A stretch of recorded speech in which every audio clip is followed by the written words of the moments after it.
हरिया रहता था। उसके 3 बेटे थे। बड़ा बेटा किशन, दूसरा बेटा राजू और सबसे छोटा बेटा आसिम।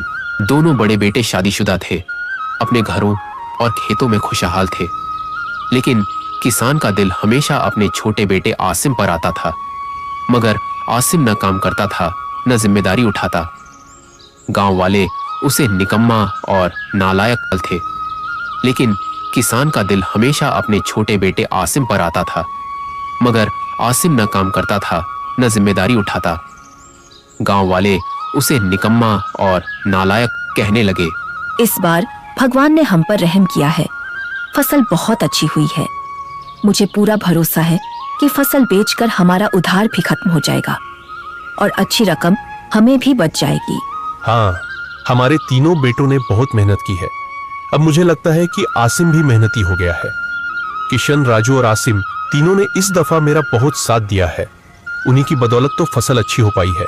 लक्ष्मी और हरिया आपस में बातें कर रहे थे। तभी छोटा बेटा आसिम वहां आ गया। पिताजी, जमींदार साहब घर आए थे और बोल रहे थे कि अपने पिता से कहो, बहुत समय हो गया है उधार लिए। अब फसल बेचकर सबसे पहले मुझे मेरे पैसे वापस कर दो। हाँ बेटा, मैं और तुम्हारी माँ भी यही बात कर रहे थे कि जमींदार साहब के पैसे दे दो। बहुत समय हो गया है। सुबह ये फसल बेचने के लिए जाना है। इस दफा तुमने भी बहुत मेहनत की है। मुझे लगता है अब तुम भी अपनी जिम्मेदारी समझना शुरू हो गए हो। इसलिए मैं और तुम सुबह फसल बेचने के लिए जाएंगे। जाओ, तुम अपने भाइयों को बुलाकर लाओ ताकि आज सारी कपास की फसल को काट ले। आसिम अपने दोनों भाइयों को बुलाकर लाता है और सब मिलकर फसल काटकर बोरों में डाल लेते हैं। पिताजी, माँ ने बताया कि आप आसिम को अपने साथ फसल बेचने के लिए ले जा रहे हैं। अगर आप कहें तो मैं आपके साथ आ जाता हूँ। नहीं किशन, मैं आसिम को लेकर जा रहा हूँ ताकि वह भी देख सके कि दुनियादारी के मामले कैसे होते हैं। आसिम और हरिया दोनों ने बोरियों को बैलगाड़ी पर लादा और उन्हें लेकर मंडी की तरफ चल पड़े। सफर बहुत लंबा था। बाप बेटा बातें करते हुए मंडी पहुंचे। मगर जब वे पहुंचे तो मंडी बंद थी और वहां और भी व्यापारी मौजूद थे। हरिया ने वहां ऊपर मौजूद एक आदमी से पूछा, क्या हुआ? ये सब व्यापारी बाहर क्यों खड़े हैं और मंडी क्यों बंद है? यहाँ आज हड़ताल है और सारे व्यापारी इसलिए यहाँ रुक गए हैं क्योंकि सब दूर दूर से आए हैं। कल मंडी खुल जाएगी, इसलिए ये सब आज की रात यहीं रुकेंगे। इतना ज्यादा सफर बार बार नहीं कर सकते। आसिम और हरिया भी वहां रात बिताने का सोचते हैं। कुछ देर बाद आसिम हरिया से कहता है, पिताजी, आप घर चले जाइए और आराम करें। मैं यहाँ हूँ। आप सुबह वापस आ जाइएगा। मैं फसल की अच्छी तरह देखभाल कर लूंगा। आप बिल्कुल भी फिक्र न करें। आसिम की बात मानकर हरिया घर वापस चला जाता है। लक्ष्मी, राजू और किशन को भी मंडी बंद होने की बात बताता है। ऐसे ही रात हो जाती है। कितना समय हो गया मुझे यहाँ बैठे, क्यों ना थोड़ी देर लेट जाऊं। थोड़ी देर आराम करने के बाद फिर से उठ जाऊंगा। आसिम ये सोचकर वहां एक झोपड़ी में जाकर लेट गया। शायद ये किस्मत का कोई खेल था। जैसे ही आसिम सोया, अचानक आसमान पर काले बादल छा गए और तेज तूफानी बारिश शुरू हो गई। लक्ष्मी, देखो बाहर कितनी तेज बारिश शुरू हो गई है। आसिम को अकेले छोड़कर नहीं आना चाहिए था, कहीं फसल खराब ना हो जाए। मैं अभी मंडी की तरफ जाने लगा हूँ। मुझे बहुत टेंशन हो रही है। आप अकेले ना जाएं। किशन या राजू में से किसी को साथ ले जाएं। मैं अभी बुला लेती हूँ। हरिया अपने साथ किशन को लेकर जल्दी जल्दी मंडी की तरफ चल दिया। उधर आसिम नींद में खोया हुआ था और कपास की फसल बारिश की वजह से पूरी खराब हो गई। जैसे ही हरिया वहां पहुंचा, यह नजारा देखकर उसकी आंखों में आंसू आ गए। सारी कपास खराब हो चुकी थी और जमीन पर इधर उधर बिखरी हुई थी। हरिया गुस्से और दुखी दिल के साथ आसिम के पास गया। मैंने पहली बार तुम पर भरोसा किया और तुमने मुझे इसका यह नतीजा दिया। तुम्हारी वजह से हम सब की मेहनत पानी में चली गई। तुम्हें शर्म आनी चाहिए। एक जिम्मेदारी तुम्हें दी गई थी और तुम यहां सो गए। मैंने समझा कि तुम अब अपनी जिम्मेदारी समझते हो, इसलिए मैंने तुम पर भरोसा कर लिया। लेकिन मैं गलत था। गांव वाले सच कहते हैं, तुम कामचोर और आलसी हो। पिताजी, मेरा तो पहले ही दिल नहीं मान रहा था कि आप इसे साथ लेकर आए। देख लें, आपके सामने है। हमारी सारी मेहनत पानी में डूब चुकी है और इसकी वजह यह आसिम है। अब हम क्या करेंगे? हरिया की सारी फसल रात को बारिश में बह गई। इसके बेटे आसिम की वजह से जब पता है कि वह कामचोर है तो उसे जिम्मेदारी देना ही गलत था। अपनी गलती की वजह से नुकसान हरिया को हुआ। जब जमींदार को यह बात पता चली तो वह अपने साथ 2 आदमी लेकर हरिया के पास आ गया। हाँ हरिया, वो पैसे याद हैं जो तुमने मुझसे उधार लिए थे? अब समय आ गया है, मेरा कर्ज वापस करो। जमींदार साहब, फसल तो बारिश ने बर्बाद कर दी। अभी मेरे पास कुछ नहीं है, थोड़ी मोहलत दे दो। नहीं हरिया, मैंने तुम्हें पहले ही कहा था। अब मुझे बहाने नहीं चाहिए, कल तक पैसे दो वरना अंजाम अच्छा नहीं होगा। यह बात सुनकर बड़े बेटे किशन और राजू अपने अपने घरों में बैठ गए। दोनों ने सोचा कि कहीं कर्ज की तलवार उन पर न चल पड़े। किशन, मेरी बात मानो, हम अलग हो जाते हैं। अब्बा का कर्ज हम पर न पड़े। और फिर हमारे पास है ही क्या, हमारा तो खुद का गुजारा भी बहुत मुश्किल से होता है। हाँ, बेहतर यही है कि हम दूर रहें, वरना हम बर्बाद हो जाएंगे। यूं दोनों बेटों ने अपने बाप को हालात के रहम और करम पर छोड़ दिया। अब जमींदार भी वहां से जा चुका था। हरिया के दोनों बड़े बेटे भी उसके पास नहीं थे। हरिया अंदर से बहुत ज्यादा टूट चुका था। उसके पास तो कुछ नहीं था। वह आखिर जमींदार का कर्ज कैसे चुका सकता था?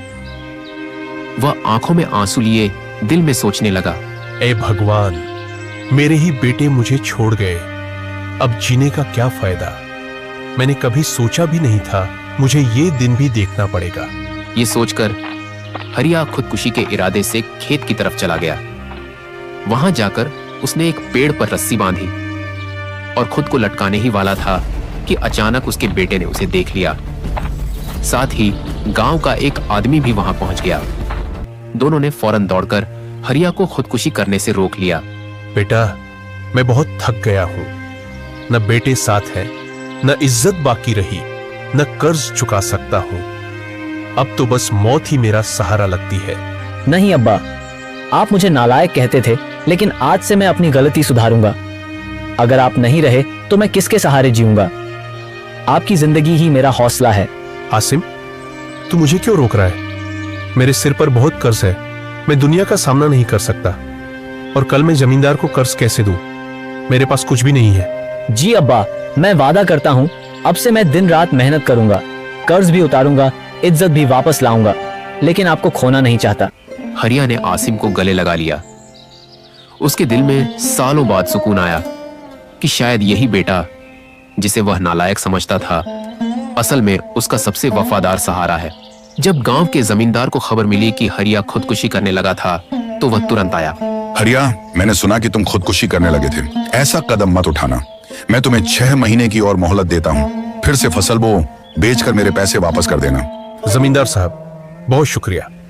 मैं आपका यह एहसान कभी नहीं भूलूंगा और आपको 6 महीने में आपके पैसे जरूर दे दूंगा। हरिया और आसिम बहुत खुश हुए। उन्होंने फिर से खेत में बीज बो दिए। लेकिन कुछ दिनों बाद हरिया ने देखा कि हर सुबह फसल कम हो जाती है। रातों रात कोई आकर फसल खा जाता था। बेटा आसिम, ये सब क्या हो रहा है? हमारी फसल कोई खा जाता है। तुम ही रात को निगरानी करो। जी पिताजी, फिक्र मत कीजिए, आज रात मैं ही खेत में रुकूंगा और देखूंगा कि यह रहस्य क्या है। आसिम रात को चौकीदारी करने बैठ गया। खाली बैठे बैठे और तो कोई काम नहीं था, इसीलिए वह आसमान पर तारों को गिनने लगा। वक्त गुजरता गया। आखिरकार आधी रात को उसे एक घोड़े के चलने की आवाज सुनाई दी। अब जब वह देखता है तो सामने खूबसूरत सफेद रंग की घोड़ी चौकड़ियां भरती चली आती नजर आती है। आसिम पेड़ की छांव में छिपकर घोड़ी को देखता रहा। अच्छा, तो यही है वो जिसकी वजह से हमारी फसल रोजाना कम होती जा रही है। आज तो मैं इसे पकड़ लूंगा। जब घोड़ी घास खाने में मशगूल हुई तो वह लपक कर उस पर सवार होने लगा। घोड़ी ने आसिम को देखा तो वह भागने लगी, मगर आसिम ने जोर से छलांग लगाई और घोड़ी की पीठ पर सवार हो गया। फिर मजबूती से उसकी रास पकड़ ली। घोड़ी ने बड़ी उछल कूद की ताकि आसिम को गिरा दे, मगर आसिम भी अपनी धुन का पक्का था। आखिरकार घोड़ी थक गई और आसिम से कहने लगी, मुझे छोड़ दो। अगर तुम मुझे छोड़ दो और 3 दिन तक किसी सुरक्षित स्थान पर रहने दो और खाने पीने का इंतजाम करो, फिर उसके बाद अगर तुम मुझे आजाद कर दो तो मैं तुम्हें एक दुर्लभ तोहफा दूंगी। आसिम यह सुनकर बहुत खुश हुआ, क्योंकि अब तक किसी ने उसे कोई तोहफा नहीं दिया था। इसलिए आसिम ने घोड़ी को एक सुनसान जगह पर आराम से पहुंचा दिया और रोज उसे दाना पानी देने लगा। जब आसिम वहां पहुंचा तो क्या देखता है कि घोड़ी ने 3 बच्चे दे दिए हैं। ये तीनों बच्चे बहुत खूबसूरत थे। 2 तो जरा बड़े थे, लेकिन तीसरा बच्चा इतना नन्हा मुन्ना था कि वह बिल्कुल ही खिलौने जैसा लग रहा था। आसिम उस छोटे बच्चे को देखकर बहुत खुश हुआ। घोड़ी ने आसिम से कहा, बड़े बच्चों को तुम राजा के हाथों बेच देना, मगर इस नन्हे मुन्ने घोड़े को न किसी को देना और न बेचना। ये सारी उम्र तुम्हारी सेवा करता रहेगा और तुम्हारा सबसे अच्छा दोस्त साबित होगा। आसिम नन्हे मुन्ने घोड़े को गोद में लेकर बैठा था और घोड़ी की बातें सुन रहा था। अब जब उसने नजर उठाकर घोड़ी का धन्यवाद करना चाहा, तो देखा कि घोड़ी गायब हो चुकी है। आसिम हैरान बैठा रह गया। उसके बाद से आसिम उन तीनों घोड़ों को खिलाता पिलाता और उनकी परवरिश करता रहा। इस तरह कई हफ्ते गुजर गए। इस दौरान घोड़े बहुत तेजी से बड़े हो गए, मगर नन्हा मुन्ना घोड़ा ज्यादा बड़ा नहीं हुआ। इत्तेफाक से एक दिन जब आसिम सो गया तो राजू उस जगह पहुंच गया जहां ये घोड़े थे। उसने घोड़े देखे तो उसके दिल में लालच आ गया। अरे वाह, कितने खूबसूरत घोड़े हैं। मैं अभी किशन को बुलाकर लाता हूँ और ये घोड़े जल्दी से साथ ले जाते हैं। इन्हें बेचकर अच्छे खासे पैसे मिल सकते हैं। वह तुरंत किशन को बुला लाया। कल शहर में मेला लगने वाला है। राजा के अस्तबल के लिए भी लोग घोड़े खरीदने आएंगे। चलो इन घोड़ों को कल वहीं बेच डालें। बिल्कुल सही कह रहे हो। चलो जल्दी जल्दी इन घोड़ों को यहाँ से ले चलते हैं। नहीं, अभी सही समय नहीं है इन घोड़ों को अपने साथ ले जाने का। हम लोग कल सुबह जल्दी आकर इन घोड़ों को ले जाएंगे। चुनांचे दूसरे दिन सुबह ये दोनों चुपके से गए और दोनों बड़े घोड़ों को लेकर रवाना हो गए। सिर्फ वह नन्हा मुन्ना घोड़ा बाकी रह गया। कुछ देर बाद जब आसिम वहां पहुंचा तो घोड़े न देखकर बहुत परेशान हुआ। इतने में नन्हा मुन्ना घोड़ा आसिम के पास आया और बोला, तुम्हारे भाई इन घोड़ों को ले गए हैं ताकि वे इन्हें बेच डालें। नन्हे घोड़े को बातें करता देखकर आसिम बहुत हैरान हुआ और कहने लगा, अच्छा, तो तुम्हें बातें करना भी आता है, लेकिन पहले कभी कोई बात नहीं की तुमने। अब तक मुझे कोई बात करने की जरूरत ही नहीं पड़ी थी। खैर, अब बस इंतजार नहीं करना चाहिए। तुम जल्दी से मेरी पीठ पर बैठ जाओ ताकि हम तुम्हारे भाइयों से वह घोड़े ले सकें। आसिम तुरंत उस घोड़े पर सवार हो गया और घोड़ा हवा से बातें करने लगा। अभी थोड़ी ही देर हुई थी कि उसे सामने से अपने दोनों भाई दिखाई देने लगे। आसिम ने झपटकर उन्हें पकड़ लिया। आसिम को देखकर दोनों भाई बातें बनाने लगे। हम लोग तो इन घोड़ों पर सवार होकर सिर्फ मेला देखने जा रहे थे। हमें गलत मत समझना। हाँ, बहुत अच्छा। चलो मैं भी मेले में चलता हूँ। शहर में बड़ी शान से मेला लगा हुआ था। राजा के अस्तबल के हाकिम और खास भी मौजूद थे। जब उन्होंने आसिम के दोनों घोड़ों को देखा तो उनकी खूबसूरती पर वाह वाह करने लगे। अरे ये घोड़े तो देखो कितने प्यारे हैं। मैंने आज तक ऐसे घोड़े नहीं देखे। महाराज को बताना चाहिए, वह जरूर इन घोड़ों को खरीदेंगे। बिल्कुल सही कह रहे हो। मैं अभी जाता हूँ और महाराज को बताता हूँ। तुम यहाँ मेरा इंतजार करना और इन घोड़ों पर नजर रखना, कोई और ना खरीद ले। फिर वह महाराज के पास गया और महाराज को उन घोड़ों के बारे में बताया। महाराज, मेले में 2 खूबसूरत घोड़े बिक्री के लिए आए हैं। अगर अनुमति हो तो वे खरीद लें। वाकई, अगर इतने ही खूबसूरत हैं तो ले आओ। आसिम अपने घोड़ों के साथ महाराज के दरबार में हाजिर हुआ। राजा ने घोड़ों को देखा तो कहने लगा, बेशक ये घोड़े तो बहुत खूबसूरत हैं। मैं इन्हें खास अपनी सवारी के लिए खरीदूंगा। चुनांचे सौदा हो गया। आसिम को राजा ने 2 थैलियां अशरफियों की दे दी और घोड़े खरीद लिए। मगर जब राजा के आदमी घोड़ों को लेकर चलने लगे तो वह घोड़े अपनी जद पर उतर गए और जाने को राजी नहीं हुए। इस पर अस्तबल के हाकिम ने कहा, महाराज, ये घोड़े इस लड़के को छोड़कर कभी भी कहीं नहीं जाएंगे। सारी स्थिति देखकर राजा ने आसिम से कहा, क्योंकि ये घोड़े तुम्हें छोड़कर कहीं भी जाना नहीं चाहते, इसलिए आज से तुम भी हमारे साथ रहोगे। मैं तुम्हें घोड़ों के अस्तबल का काम देता हूँ। आसिम ने अशरफियों की थैलियां अपने भाइयों के हाथ अपने पिता को बेच दी और खुद राजा के साथ रहने लगा। उसके पिता ने जमींदार को कर्ज चुका दिया। राजा के महल में उसके दिन बहुत आराम से गुजरने लगे। उसका नन्हा मुन्ना घोड़ा हर समय उसके साथ रहता था। लेकिन अस्तबल के हाकिम को खास आसिम से जलन होने लगी, इसलिए उसने आसिम के खिलाफ राजा के कान भरने शुरू कर दिए। एक दिन उसने राजा से कहा, महाराज, यह आसिम तो बड़ी बड़ी बातें करता है। एक दिन कह रहा था कि अगर मैं चाहूं तो सुनहरी हिरण भी पकड़ कर ला सकता हूं, जिसे आज तक कोई भी पकड़ नहीं सका। यह सुनकर महाराज बड़े उत्सुक होकर पूछने लगे, क्या सच में वह सुनहरी हिरण जो उस दूर दराज दक्षिणी इलाके में रहती है, आसिम उसे पकड़ सकता है? हाँ महाराज, मैंने खुद सुना है, वह कल मुझे बता रहा था। जाओ, आसिम को अभी हाजिर करो। आसिम हाजिर हुआ तो महाराज ने उससे सुनहरी हिरण लाने की फरमाइश की।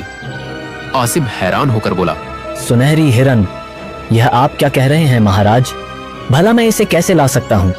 आज तक कोई भी इसे पकड़ नहीं सका। इस जवाब से महाराज बहुत नाराज हुए और बोले, अच्छा, तो इसका मतलब यह हुआ कि तुम आज्ञा नहीं मानोगे। जाओ, 3 दिनों के अंदर हिरण को पकड़कर हमारे सामने पेश करो, वरना तुम्हारी जान की खबर नहीं, तुम्हारी गर्दन उड़ाई जाएगी। बेचारा आसिम यह सुनकर बहुत परेशान हुआ और अस्तबल वापस लौट आया। नन्हे मुन्ने घोड़े ने आसिम को जो परेशान देखा तो पूछने लगा, मेरे दोस्त, क्या बात है? तुम क्यों परेशान हो? आसिम ने पूरा मामला सुनाया। इस पर घोड़ा बोला, घबराओ मत, महाराज से कहो कि वह तुम्हें एक सोने की बाल्टी और सोने के दाने दे दे और एक रेशमी रस्सी भी दे। हम लोग कल सुबह ही रवाना हो जाएंगे।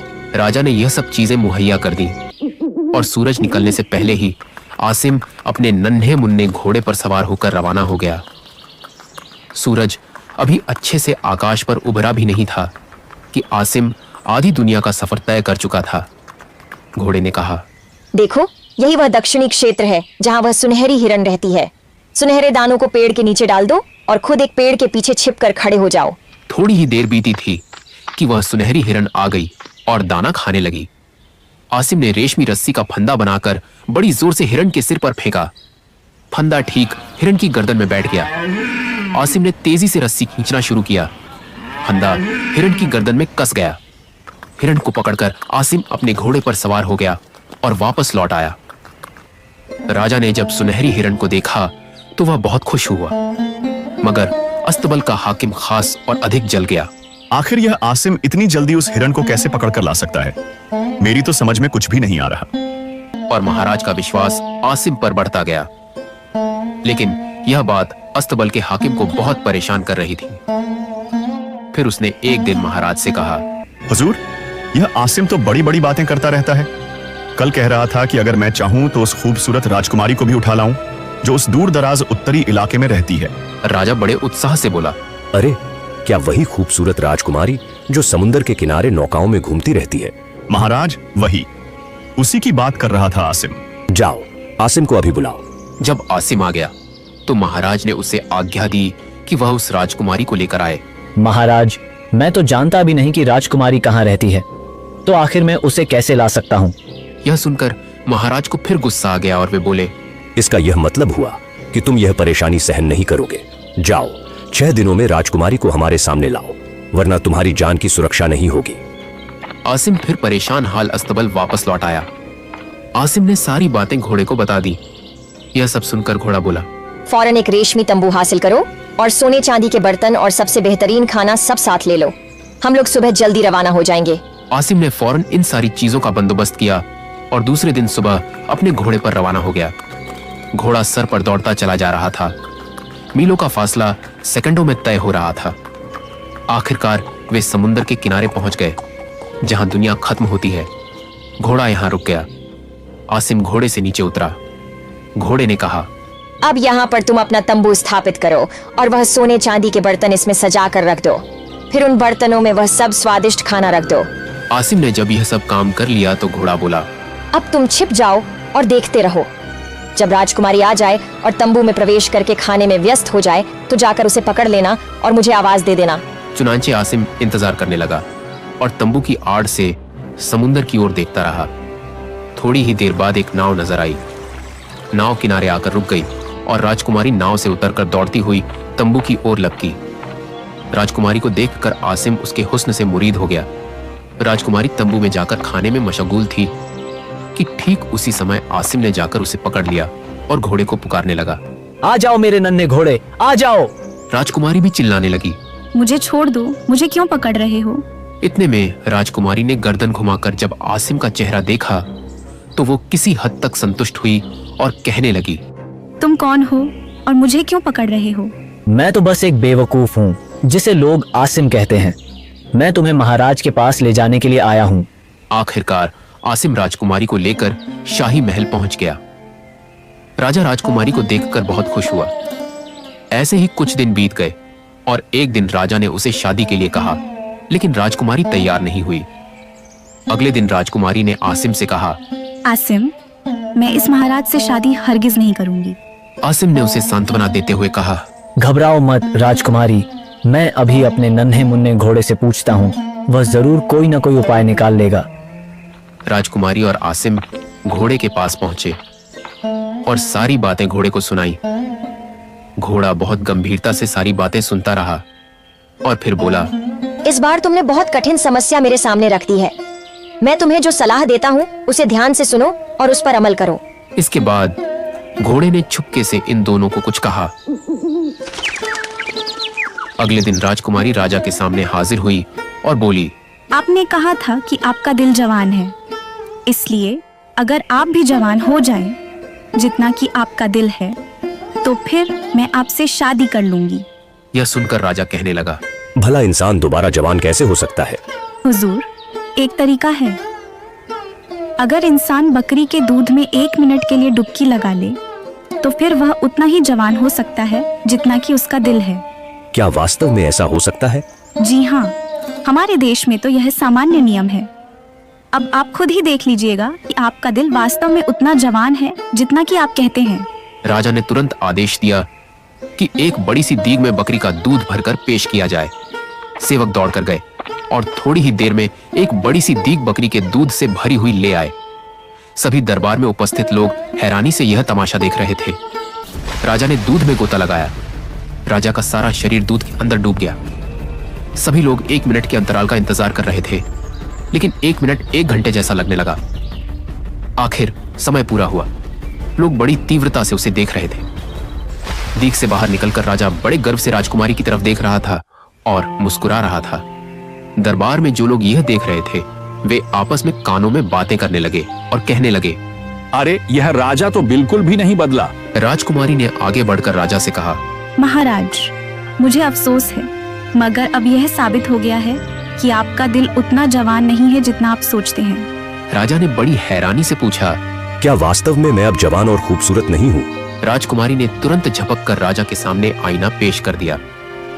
आईने में राजा को जब वहीं अपनी बुरी शक्ल दिखी तो वह बड़े दुखी लहजे में बोला, तुम ठीक कहती हो, मैं बहुत बुरा हो चुका हूँ। लेकिन आप इतने भी कमजोर नहीं हैं कि मेरी शादी न करा सके। इस पर राजा ने कहा, हाँ हाँ, मैं अभी इंतजाम कर देता हूँ। ये कहकर राजा ने तुरंत राजकुमारी की शादी आसिम से करा दी और दोनों को बहुत सारे तोहफे दिए। आसिम और राजकुमारी उस नन्हे मुन्ने घोड़े पर सवार होकर राजकुमारी के देश की तरफ रवाना हो गए। रास्ते में कहा, आज हमें यह सारी खुशी उसी जादुई घोड़े की समझदारी की बदौलत मिली है। बकरी के दूध में डुबकी लगाने वाली तरकीब वास्तव में उसने खूब